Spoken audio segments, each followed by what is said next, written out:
यही करूँ। Hare Krishna. Welcome you all in the class. आज की मंडे क्लास में आप सभी वैष्णव का बहुत बहुत स्वागत है। तो आज हम अब श्रील प्रभुपाद की जो बुक है आत्म साक्षात्कार का विज्ञान, उसमें जो फर्स्ट पार्ट है उसमें हम नेक्स्ट लेसन पढ़ रहे हैं, पुनर्जन्म एवं उससे परे। ठीक है ना।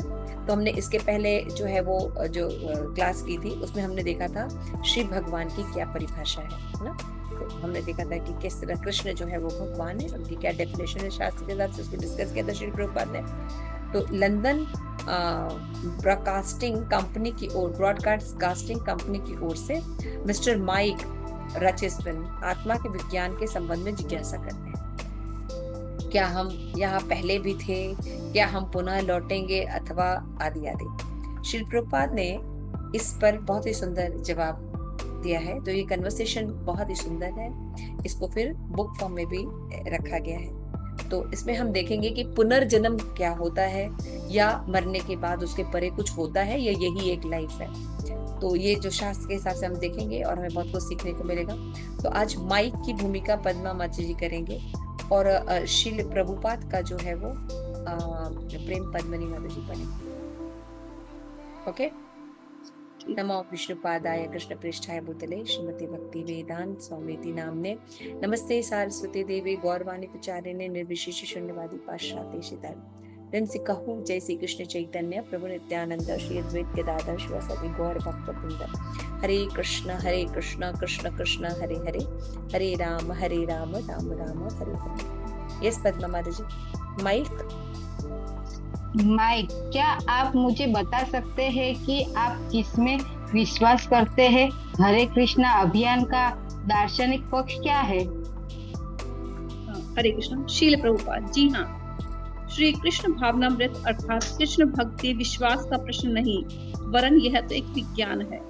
उस विज्ञान का प्रथम चरण तो यही ज्ञान प्राप्त करना है कि जीवित एवं मृत देह में अंतर है। वह अंतर क्या है? वह अंतर यह है कि जब किसी की मृत्यु होती है तो आत्मा अर्थात जीवन शक्ति देह को त्याग देती है और इसलिए शरीर मृत कहलाता है। तो दो वस्तुएं हुई, एक यह देह और दूसरा देह के अंदर रहने वाली आत्मा, जीवन शक्ति। हम शरीर के भीतर विद्यमान जीवन शक्ति के विषय में चर्चा करते हैं। साधारणतः भौतिक विज्ञान और श्री कृष्ण मृत विज्ञान में यही अंतर है। कृष्ण भक्ति का विज्ञान पूर्णतः दिव्य और अप्रकृत है। अतएव आरंभ में एक साधारण मनुष्य के लिए अत्यंत ही कठिन है कि वह हमारे अभियान का मूल्यांकन कर सके। सर्वप्रथम तो वह यह समझना आवश्यक है कि मैं एक आत्मा हूँ, अर्थात शरीर से अलग कोई दूसरी वस्तु हूँ। माइक, और हमें यह आत्मविज्ञान कब प्राप्त होगा? श्रील प्रभुपाद, आप इसे किसी पल भी समझ सकते हैं, परंतु उसके लिए थोड़ी सी बुद्धि की आवश्यकता है। उदाहरण के लिए कि जब एक शिशु का विकास होता है तो वह बालक बनता है, बालक युवा होता है, युवक एक मध्यम अवस्था वाला व्यक्ति होता है, और फिर अधेड़ मनुष्य एक वृद्ध व्यक्ति बन जाता है। तो इस संपूर्ण समय के भीतर यद्यपि हमारे शरीर में शिशु अवस्था से वृद्ध मनुष्य बनने तक निरंतर परिवर्तन होता रहता है, फिर भी हम सोचते हैं कि हम वही व्यक्ति हैं। आप देखिए तो सही, देह परिवर्तन हो रही है, परंतु देह में निवास करने वाली आत्मा वही बनी रहती है। तो हमें तर्क की दृष्टि से यह क्यों ना निष्कर्ष निकालना चाहिए कि जब हमारा वर्तमान शरीर मृत हो जाता है तब हम दूसरा शरीर प्राप्त करते हैं। यह आत्मा का देहांतरण कहलाता है और लोग इसे ही पुनर्जन्म कहते हैं। माइक, तो इसका अर्थ यह हुआ कि जब मृत्यु होती है तब केवल भौतिक शरीर का ही मरण होता है? श्री प्रभुपाद जी हाँ, इस तत्व की बहुत विस्तार से श्रीमद् भगवत गीता 2.20 में व्याख्या की गई है। ना जायते म्रियते वा कदाचिन, ना हन्यते हन्यमाने शरीरे। माइक, क्या आप प्राय शास्त्रों से उदाहरण दिया करते हैं? प्रभुपाद, शील प्रभुपाद जी हाँ, हम शास्त्रों से अनेक अनेक उदाहरण देते हैं। श्री कृष्ण भावनामृत एक गंभीर शिक्षा है, कोई साधारण धर्म नहीं। एक भक्त शिष्य से श्रीमद् भगवद्गीता का यह श्लोक तो ढूंढो।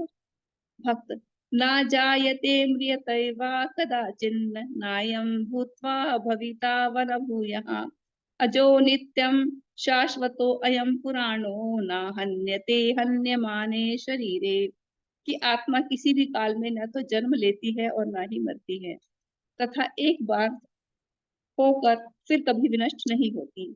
यह अजन्मा, नित्य, शाश्वत तथा पुरातन है। देह का वध होने पर भी आत्मा का वध नहीं होता।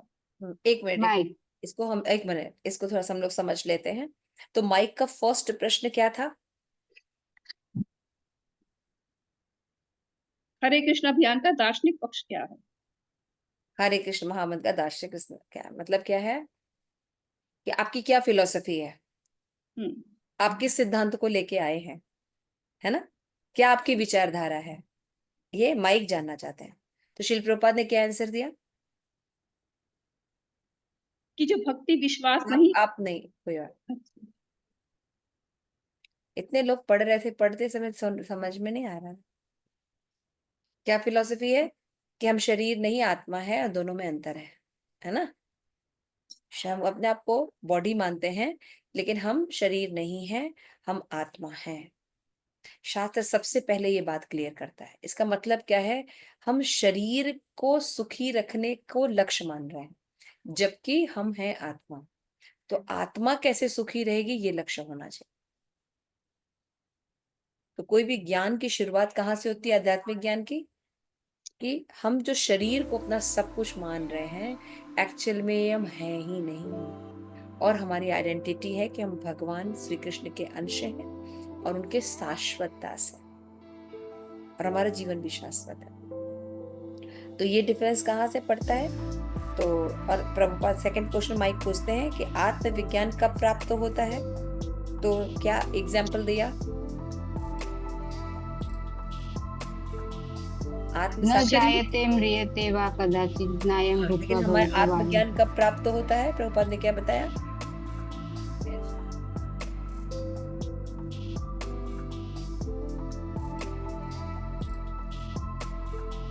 मैंने को उन्होंने ये बताया ना कि जैसे इसी शरीर में हम बार बार शरीर बदल रहे हैं, जैसे एक शिशु है, फिर युवक का शरीर है, फिर ऐसे कर करके बार बार शरीर बदल रहे हैं, लेकिन मृत्यु हो जाती है, उसके बाद फिर दोबारा से शरीर धारण करते हो, तो इस तरह से पुनर्जन्म होता है। तो फिर श्लोक के माध्यम से बता रहे श्रील प्रभुपाद कि जैसे आत्मा ना तो जन्म लेती है, वास्तव में ना मृत्यु होती है आत्मा की, और आत्मा का कभी नाश नहीं होता, ये अजन्मा है, नित्य है, शाश्वत है और पुरातन। तो शरीर के नष्ट होने पर भी क्लास में नहीं पढ़ाई कर रहे हैं क्या? हरि बोल। अनंग मंजरी राधा आनंद प्रदा नरसिंह स्तुति पढ़ाई नहीं हो रही है भाई? जवाब दें आप लोग, ठीक है? सब लोग पार्टिसिपेट कीजिए, बस अभी क्लास थोड़े से ही चलेगी। तो शिष्यावस्था में जो वृद्ध मनुष्य तक निरंतर परिवर्तन होता रहता है, और आत्मा का विज्ञान अगर हमें प्राप्त करना है तो थोड़ा सा बुद्धिमान होना जरूरी होता है। जब हम बुद्धिमान होते हैं तो हम समझ सकते हैं। तो प्रभुपाद ने एग्जाम्पल दिया, देहिनोऽस्मिन् यथा देहे, है ना? देहांतर होता है। फिर भगवत गीता का एग्जाम्पल दिया, ये बात तो मैं कह रहा हूँ, लेकिन ये सारी बातें प्रभुपाद बता रहे शास्त्र में लिखते। तो माइक कहता है कि आप हमेशा शास्त्र से जाने। प्रभुपाद ने कहा हाँ, हमें शास्त्र चक्षु से देखना चाहिए। उसमें लिखा है 2.20 में कि न जायते मृते न कदाचित्, है ना? कि आत्मा किसी भी काल में न तो जन्म लेती न मरती है।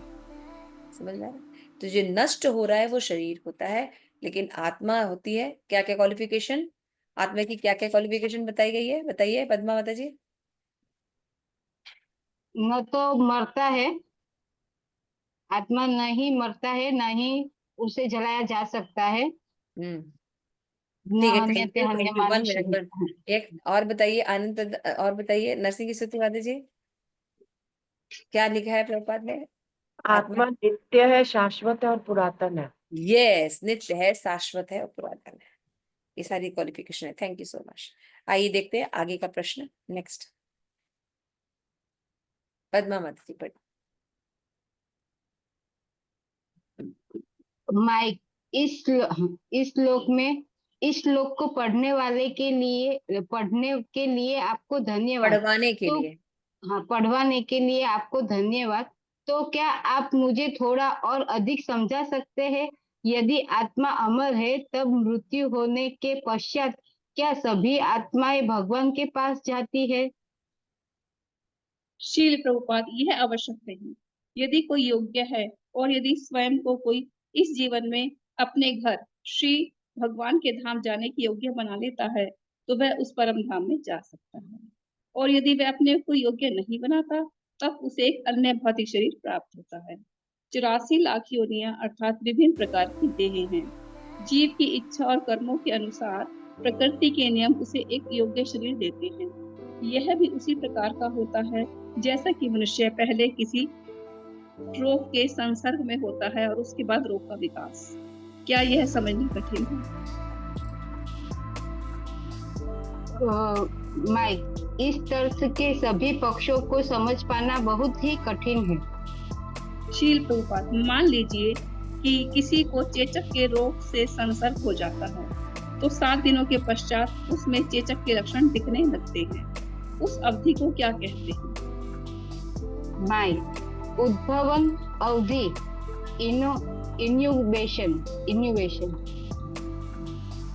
शील प्रभुपाद, उद्भवन अवधि, तो आप उससे बच नहीं सकते। यदि आप किसी रोग से संपर्क हो गया है, तो प्रकृति के नियम के अनुसार वह रोग बढ़ेगा ही। उसी प्रकार इस जीवन के अंतर्गत आप प्रकृति के विभिन्न गुणों का संग करते हैं, और यह उस पर निर्भर करता है कि आपको अगले जन्म में किस प्रकार का शरीर प्राप्त होने जा रहा है। ऐसा होना पूर्ण रूप से प्रकृति के नियमों के अधीन है। सभी लोग प्रकृति के नियमों के द्वारा नियंत्रित किए जाते हैं। वे लोग पूर्ण रूप से पराधीन हैं, परंतु अज्ञानता के कारण ही लोग सोचा करते हैं कि वे मुक्त हैं, स्वतंत्र हैं, परंतु वे पूर्ण रूप से प्रकृति के नियमों के अधीन हैं। तो आपके कर्म, पाप या पुण्य के अनुसार ही आपका अगला जन्म निश्चित किया जाएगा। माइक, कृष्ण कृपा श्री मूर्ति, आपके द्वारा कुछ क्षण पूर्व ही कही गई वस्तु पर क्या हम पुनः विचार कर सकते हैं? आपने कहा कि कोई भी स्वाधीन नहीं है। क्या आप माता जी ऊपर कीजिए।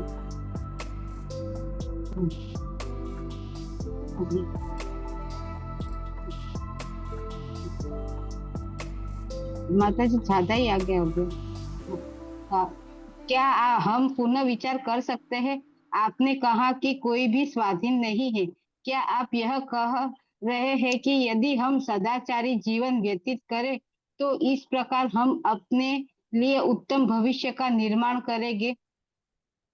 शील प्रभुपाद, जी हाँ। माइक, जो वस्तु हमारे विश्वास के अनुसार महत्वपूर्ण है, उनका चुनाव करने में हम स्वतंत्र हैं। धर्म महत्वपूर्ण है क्योंकि हम श्री भगवान में विश्वास करें और सदाचार का जीवन व्यतीत करें।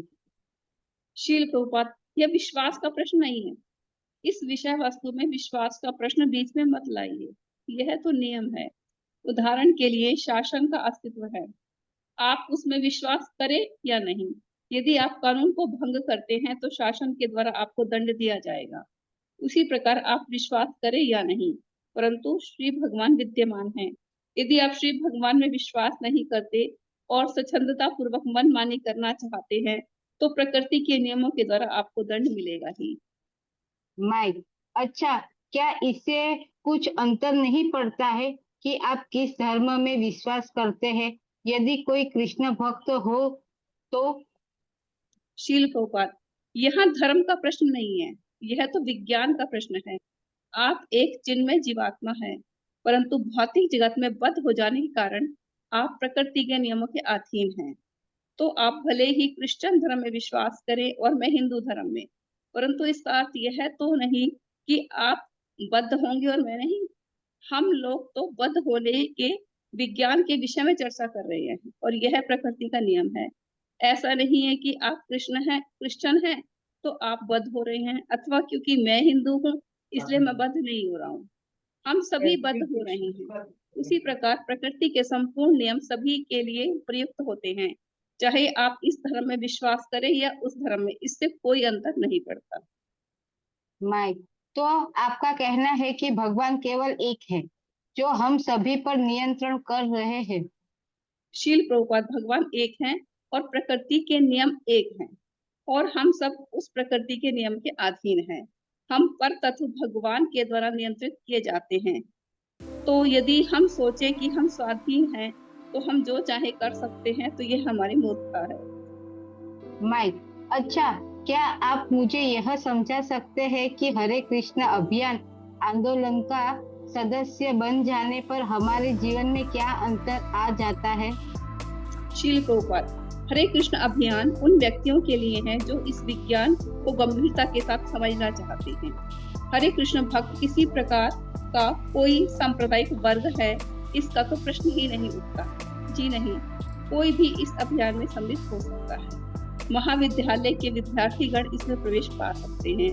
आप चाहे क्रिश्चियन हो, हिंदू हो या मुसलमान, इससे कोई कुछ भी अंतर नहीं पड़ता। जो भी भगवत विज्ञान को समझना चाहता है, उसे श्री कृष्ण भावनामृत अभियान स्वीकार कर लेता है।